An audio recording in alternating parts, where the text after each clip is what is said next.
বৈষম্য বিরোধী ছাত্র আন্দোলনের হবিগঞ্জ জেলা শাখার সদস্য সচিব মাহাদী হাসান ব্যক্তিগত কাজে অবস্থান করছিলেন দিল্লিতে। ভারত থেকে বাংলাদেশে ফেরার পথে তাকে বিমানবন্দরে আটকে দিয়েছে ভারতীয় ইমিগ্রেশন পুলিশ। গেল মঙ্গলবার দুপুরে এমনই ভিডিও ধারণ করে তা সামাজিক যোগাযোগ মাধ্যমে ছড়িয়ে দেওয়া হয়। এমন তথ্য দিয়ে ফ্যাক্ট চেক প্রতিষ্ঠান দ্য ডিসেন্টের একটি পোস্ট শেয়ার করেছেন এএফপি সাংবাদিক কদরউদ্দিন শিশির। স্ট্রবেরি সুপার ডটেড ও ক্লাসিক ভ্যারিয়েন্টে সেন্সেশন জাগুক শিহরণ। পোস্টে প্রতিষ্ঠানটির ভারতস্থ বাংলাদেশের কনসুলেটের সূত্রের বরাতে বলা হয়, ভারত থেকে বাংলাদেশে ফেরার পথে ভারতীয় ইমিগ্রেশন পুলিশ মাহাদী হাসানকে বিমানবন্দরে আটকে দিয়েছে।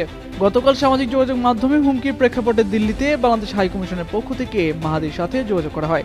এরপর দুপুর 12টা 20 ইন্ডিগো এয়ারলাইন্সের একটি ফ্লাইটে ঢাকার উদ্দেশ্যে যাত্রা করার জন্য মাহাদী দিল্লি বিমানবন্দরে গেলে সেখানে ইমিগ্রেশন পুলিশ তাকে আটক করে।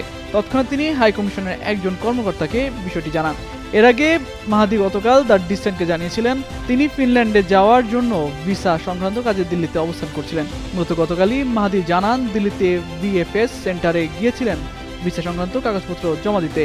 সেখানে অজ্ঞাত এক ব্যক্তি তার ভিডিও ধারণ করে। তারপর থেকে তার মোবাইলে বিভিন্ন অপরিচিত নম্বর থেকে মেসেজ ও কল আসতে থাকে। এসব মেসেজ থেকে তিনি বুঝতে পারেন না কেউ তার অজান্তে তার বর্তমান অবস্থান, মোবাইল নম্বর এবং অন্যান্য ব্যক্তিগত তথ্য সামাজিক যোগাযোগ মাধ্যমে পোস্ট করছেন।